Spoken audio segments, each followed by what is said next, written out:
Hello साथियों, नमस्कार। आपका स्वागत है डीएनएस एग्ज़ाम वॉरियर्स में। आज यूपी पुलिस जीएस का जो प्रैक्टिस सेट नंबर 35 है, इससे पहले हम 34 प्रैक्टिस सेट पूरे कंप्लीट कर चुके हैं। अगर आप उनसे नहीं जुड़े हो तो इसको कंप्लीट करने के साथ साथ आप उनको भी कंप्लीट करिए।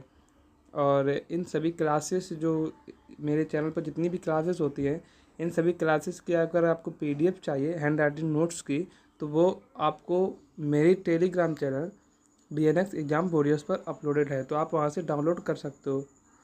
हम आपको बताएं पीडीएफ से पढ़ने का फ़ायदा क्या है। एक बार आप इस क्लास को कंप्लीट करिए, पूरा पूरा कंप्लीट करने के बाद आप जब उस पीडीएफ से आप जब पढ़ोगे ना, तो आपके माइंड में कुछ पहले से ही स्टोर होगा, क्योंकि आप एक क्लास ले चुके हो पूरी। और जब उस पीडीएफ को पढ़ोगे तो वो जो स्टोर होगा वो आपका परमानेंट स्टोर हो जाएगा और नए चीज़ें आपके माइंड में ऐड हो जाएंगी। तो इसी प्रकार आपका जब तक एग्ज़ाम होगा तब तक आपके पास जीएस के बहुत सारे प्रश्नों का संग्रह होगा, जो आपकी परीक्षा में आपके लिए लाभदायक होगा। तो बिना किसी देरी के शुरू करते हैं। इसका पहला क्वेश्चन है आज की क्लास का, लंगर परंपरा किसने आरंभ की। अगर आरंभ की बात आ जाए तो किसने की? गुरु नानक देव ने। लंगर परंपरा किसने आरंभ की, मतलब शुरुआत किसने की? तो गुरु नानक देव। और गुरु नानक देव सिख धर्म के जो स्थापना किसने की? तो गुरु नानक देव ने ही की थी। सिखों के गुरु जो पहले गुरु थे वो कौन थे? गुरु नानक देव, जो 1469 से 1539 तक रहे। इन्होंने ही संगत और पंगत व्यवस्था चालू की, और पंगत को ही क्या? लंगर कहा जाता है। और अगर बात की जाए लंगर की परंपरा को स्थायी रूप से स्थायी किसने किया? तो गुरु अंगद ने किया। किसने? गुरु अंगद। और गुरु अंगद गुरुमुखी लिपि के लिए भी जाने जाते हैं। गुरुमुखी लिपि का आविष्कार गुरुमुखी लिपि किसने दी? तो ये गुरु अंगद ने दी। अमरनाथ को किस लिए जाना जाता है? गुरु अमरदास को। तो ये सती प्रथा के लिए और विधवा पुनर्विवाह के लिए जाने जाते हैं। गुरु रामदास को जाना जाता है अमृत सरोवर के लिए, जो बाद में अमृत शहर नगर बना। पांचवा को जो गुरु थे, गुरु अर्जुन देव, इन्हें हर मंदिर साहब की स्थापना की, और आदि जो ग्रंथ है इनका, सिख धर्म का आदि ग्रंथ है, वो इन्होंने ही लिखा है। छठवें गुरु हैं कौन? गुरु हरगोविंद, जिन्होंने अकाल तख्त की स्थापना की। सातवें हैं गुरु हरराय और आठवें हैं गुरु हरकिशन।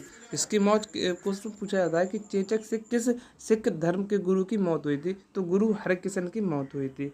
फिर नौवें गुरु हैं गुरु तेग बहादुर, जिन्हें हिंद की चादर भी कहा जाता है। और 10वें गुरु हैं कौन? गुरु गोविंद, जिन्हें अंतिम गुरु कहा जाता है। और इनके बाद गुरु जो सिख गुरु का है वो पद समाप्त होकर फिर कौन बने थे? बंदा बहादुर बने थे। बंदा बहादुर कब? 1699 में। दूसरा क्वेश्चन है, भक्ति आंदोलन को उत्तर भारत में लाने का श्रेय किसने जाता है? तो रामानंद को जाना जाता है भक्ति आंदोलन को। किसको? भक्ति आंदोलन। जब सिख धर्म और बौद्ध धर्म अपने चरम सीमा पर बढ़ रहे थे, उसी समय जो भक्ति आंदोलन हुए थे, गुरु रामानंद ने भक्ति आंदोलन को उत्तर भारत में लाया। रामानुज को, इनका ग्रंथ है श्री भाष्य ग्रंथ है। और ये दर्शन कौन से? तो ये विशिष्टाद्वैतावाद के हैं, गुरु रामानुजाचार्य। और माधवाचार्य को द्वैतावाद के लिए जाना जाता है। और आदि गुरु शंकराचार्य, इन्होंने 4 खंडपीठ स्थापित की। कौन? 4 खंडपीठ स्थापित की। कहाँ कहाँ 4 खंडपीठ? जिन्हें हम 4 धाम के नाम से भी जानते हैं। जैसे नॉर्थ में ज्योतिष पीठ जो बद्रीनाथ में उत्तराखंड में, ये नॉर्थ में स्थापित की। साउथ में श्रृंगेरी कर्नाटक जो रामेश्वरम के पास है। और ईस्ट में गोवर्धनपुरी उड़ीसा, कहाँ? गोवर्धनपुरी जो उड़ीसा में है। और वेस्ट में कहाँ? शारदा जो द्वारका गुजरात में है। ये 4 खंडपीठ गुरु आदि शंकराचार्य ने ही की। आगे देखते हैं, तीसरा क्वेश्चन है कि किस मुगल बादशाह ने इलाहाबाद को अपनी राजधानी बनाया था? तो अकबर ने बनाया था और शाह आलम ने बनाया था। ये तो मुगल शासक थे जिन्होंने इलाहाबाद को अपनी राजधानी बनाया था। अकबर के बारे में कुछ जानते हैं। अकबर ने दास प्रथा का अंत कब किया? तो 1562 में। तीर्थ कर कब खत्म किया? तो 1563 में। और जजिया कर कब खत्म किया? तो 1564 में। फिर उसके बाद इबादत खाना कब खोला? तो 1575 में खोला। इबादत खाना सभी धर्मों के लिए कब खोला? तो 1578 में खोला। मजहर की घोषणा कब की? तो 1579 में की। और दहसाल प्रथा कब? तो 1582 की है। और दीन इलाही की संख्या कितनी है? तो ये दीन इलाही कब स्टार्ट हुई? तो ये 1582 में स्टार्ट हुआ। 14वां क्वेश्चन है कि 1805 में राजा राम मोहन राय द्वारा स्थापित किस संगठन में महिलाओं के खिलाफ नकारात्मक परंपराओं और पूजा ग्रहों का प्रावधानों को हटाने का प्रयास किया? किसने किया? तो राजा किसने किया? तो ये किया ब्रह्म समाज ने। किसने? ब्रह्म समाज ने।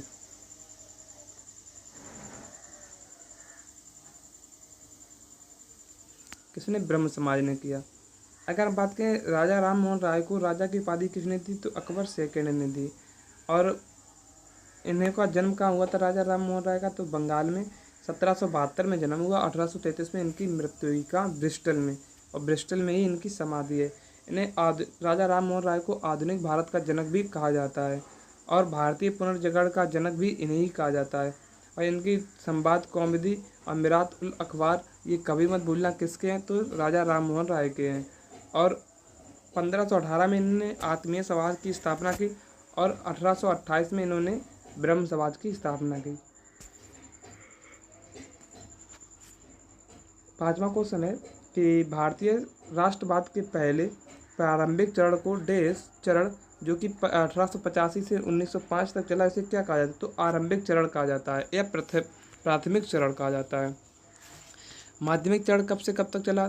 तो ये 1905 से 1919 तक चला। और 1919 से 1947 तक क्या? गांधी युग। क्वेश्चन पूछा जाता है गांधी युग का सार कब से कब तक चला? तो 1919 से 1947 तक चला गांधी युग। 6वां क्वेश्चन है आदमी का लालच अपराध पर प्रभावी का कारण होता है, यह कथन किसका है? तो ये प्लूटो का कथन है। और अगर बात की जाए सिकंदर की फेवरेट बुक कौन थी? तो इलियड बुक थी, जिसकी लेखक कौन थे? होमर। और सिकंदर का गुरु कौन था? अरस्तु। अरस्तु ने क्या लिखा था? पॉलिटिक्स। और अरस्तु का गुरु कौन था? प्लेटो। प्लेटो ने क्या लिखा था? रिपब्लिक। और प्लेटो का भी गुरु था क्या? सुकरात। सुकरात की पुस्तक पूछी है तो इन्होंने कोई पुस्तक नहीं लिखी।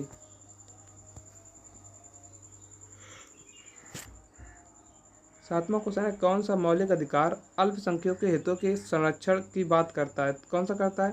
सांस्कृतिक एवं शैक्षिक अधिकार करता है। अगर बात की जाए समानता का अधिकार कितने आर्टिकल से कितने आर्टिकल तक है? तो समानता का अधिकार आर्टिकल 14 से आर्टिकल 18 तक, टोटल 5 अनुच्छेद हैं इसमें। स्वतंत्रता का अधिकार आर्टिकल 19 से आर्टिकल 22 तक हैं, टोटल 4 अनुच्छेद हैं इसमें। शोषण के विरुद्ध अधिकार इसमें 2 अनुच्छेद हैं जो 23-24वां है। धार्मिक स्वतंत्रता का अधिकार 25 से 28, इसमें 4 अनुच्छेद हैं। और संस्कृति शिक्षा का अधिकार इसमें 2 अनुच्छेद हैं। और संवैधानिक उपचारों का अधिकार ये क्या में है? 32 में है। और इसी को भीमराव अम्बेडकर ने संविधान की क्या आत्मा कहा है। 8वां क्वेश्चन है भारत का एकमात्र राज्य जहाँ सिविल कोड का प्रावधान है, कहाँ? गोवा में है। लोकसभा क्वेश्चन है लोकसभा में गुजरात राज्य की कितनी सीटें आवंटित हैं? तो 26 सीटें आवंटित हैं। राज्यसभा में 11।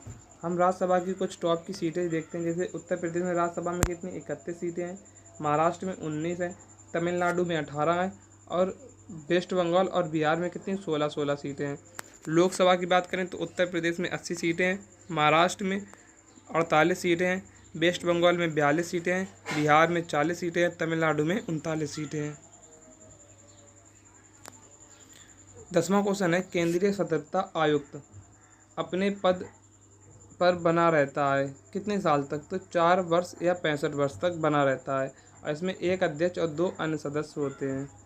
11वां क्वेश्चन है वित्त आयोग भारतीय संविधान के किस अनुच्छेद में है? तो आर्टिकल 280 में है। पहले वित्त आयोग कौन थे? तो केसी नियोगी थे, जिनका शासनकाल 1952 से 1957 तक रहा। 15वें वित्त आयोग कौन है? एन.के. सिंह हैं, जिनका 2020 से 2025 तक शासनकाल है। और 16वें वित्त आयोग कौन बनेंगे? तो अरविंद पनघड़िया बनेंगे, जो कि नीति आयोग के उपाध्यक्ष भी रह चुके हैं। और इनका कार्यकाल 2025 से 2030 तक अपनी रिपोर्टें देंगे। 12वां क्वेश्चन है राइट्स बिलियर्ड्स भारत की किस राज्य सरकार का सचिवालय है? तो ये वेस्ट बंगाल यानी कि पश्चिम बंगाल का है। 13वां क्वेश्चन है पृथ्वी की संरचना में रासायनिक लौह तत्व की मात्रा कितने प्रतिशत होती है? तो 32 से 35% तक होती है। ऑक्सीजन 30% होती है, सिलिकॉन होती है 15% और मैग्नीशियम होती है 13% तक। 14वां क्वेश्चन है कि जापान में होन्शु द्वीप प्रसिद्ध है किसके लिए? तेल के लिए प्रसिद्ध है। क्वेश्चन एक पूछा जाता है किम्बर्सले जो कि दक्षिण अफ्रीका में है किस लिए प्रसिद्ध है? तो हीरे के लिए प्रसिद्ध है, हीरे की खान है। 15वां क्वेश्चन है आबू धाबी देश की राजधानी है। आबू धाबी किसकी राजधानी है? तो यूएई की राजधानी है। मुद्रा क्या है इसकी? दिरहम मुद्रा है। नीदरलैंड की राजधानी एम्स्टर्डम यूरो मुद्रा है। दक्षिण कोरिया की सियोल वॉन मुद्रा है। और इटली की रोम और यूरो मुद्रा है। 16वां क्वेश्चन है सतलज नदी का उद्गम स्थल है तो कहाँ है? मानसरोवर झील तिब्बत से है। चिनाब नदी का बड़ा लाचला हिमाचल प्रदेश से है। ब्यास नदी रोहतांग दर्रा हिमाचल प्रदेश से है। रावी रोहतांग हिमाचल प्रदेश से है। सिंधु जल समझौता कब हुआ था? तो 1960 में हुआ था। किसके किसके बीच? भारत और पाकिस्तान के बीच। पाकिस्तान की तरफ से कौन थे? पाकिस्तान की तरफ से कौन थे? तो अयूब खां। और भारत की तरफ से कौन थे? जवाहरलाल नेहरू थे। और बात की जाए तो ब्यास, रावी और सतलज नदी का इंडिया 80% यूज करेगा और सिंध, चेनाब और झेलम का पाक 80% यूज करेगा। 17वां क्वेश्चन है भारत की 3 महत्वपूर्ण नदियों का स्रोत हिमालय स्थित मानसरोवर झील के निकट है। बताइए वे नदियाँ कौन कौन सी हैं? तो एक तो हमारी ब्रह्मपुत्र हो गई, दूसरी सतलज हो गई, तीसरी सिंधु हो गई। अगर बात की जाए भारत की सबसे लंबी नदी तो कौन सी है? गंगा है। कौन सी? Longest river. Longest river Ganga कितनी? 2525 किलोमीटर। और यमुना है 1376 किलोमीटर। 18वां क्वेश्चन है भारतीय कृषि की विशेषता है। ये मानसून पर निर्भर करती है। ये विशेषता है कृषि की जनसंख्या का दबाव है और यह निर्वाह कृषि है। ये विशेषता है भारतीय कृषि की। 19वां क्वेश्चन है कि भारत की 12वीं पंचवर्षीय योजना का मुख्य उद्देश्य क्या था? तो तेज, सतत और अधिक सम्मिलित विकास। और कौन सी योजना पंचवर्षीय योजना अपने कार्यकाल को पूरा नहीं कर पाई थी? तो 12वीं पंचवर्षीय योजना। क्वेश्चन है 19वां।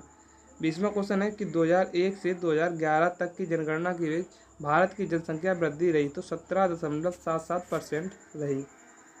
21वां क्वेश्चन है किसे प्रोत्साहन देने के उद्देश्य से 1995 में मध्याह्न यानी कि मिड डे मील योजना चलाई गई? तो ये प्राथमिक शिक्षा का सार्वभौमिकीकरण में चलाई गई। 22वां क्वेश्चन है माप इकाइयों में सीजीएस प्रणाली किसको परिभाषित करती है? तो सेंटीमीटर, ग्राम, सेकंड को। एमकेएस मीटर, किलो, सेकंड को। और एफपीएस फुट, पाउंड, सेकंड को। 1 किलोग्राम में 2.205 पाउंड होते हैं।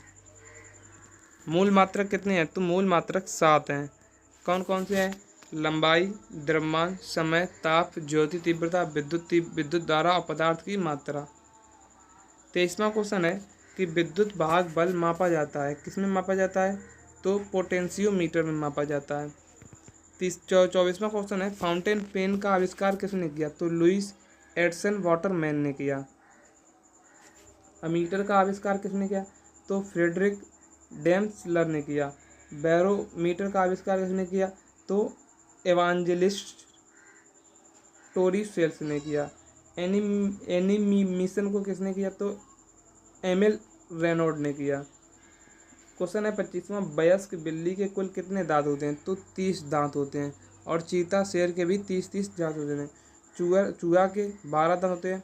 और खरगोश के कितने होते हैं? 28। मच्छर के टोटल 47 दांत होते हैं। कितने? 47। बात की जाए 26वां क्वेश्चन तो फिलोपियन ट्यूब का काटना और बांधना कहलाता है। यह कहलाता है क्या? ट्यूबेस्टोटॉमी कहलाता है जो कि महिलाओं की नसबंदी होती है। और वेसेक्टोमी क्या कहलाता है? तो पुरुष की नसबंदी कहलाता है। 27वां क्वेश्चन है अंडू फंक्शन का कीबोर्ड शॉर्टकट है। तो कंट्रोल जेड। और कंट्रोल वी पेस्ट करता है, कंट्रोल सी कॉपी करता है। 28वां क्वेश्चन है तेरताली देश का लोक नृत्य है तो कहाँ का है? राजस्थान का है। आगे देखते हैं 29वां क्वेश्चन है कि डॉक्टर ऑफ द ईस्ट एक प्रसिद्ध पुस्तक किसकी है? तो बेनजीर भुट्टो की है। किसकी? बेनजीर भुट्टो की है। एक God of small thing Arundhati Roy की कभी मत भूलना मोस्ट इम्पोर्टेंट है। मोस्ट इम्पोर्टेंट है पुस्तक। नर्मदा बचाओ अभियान के लिए किसे याद आता है? तो मेधा पाटकर को जाना जाता है।